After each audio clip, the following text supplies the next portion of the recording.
Hey everyone, welcome back to the channel. In today's video, I'm going to show you how to change the email address linked to your Bybit account safely and efficiently.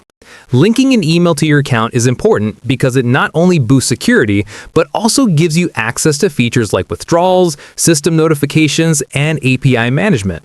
To update your email, first head over to the Account and Security page and click on Change Email under Email Authentication. You'll see a message explaining the process. Read it carefully because once you change your email, withdrawals and P2P transactions will be disabled for 24 hours. Also, the new email can't be changed again for the next 7 days, so make sure you're ready.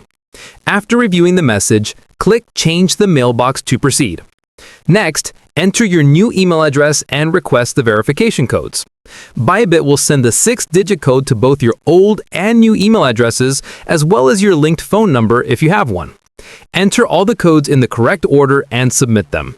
Once verified, your email will be updated successfully, and your account will be fully secured with the new email.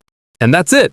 If this video helped you out, make sure to like, subscribe, and stay tuned for more Bybit tutorials and crypto tips.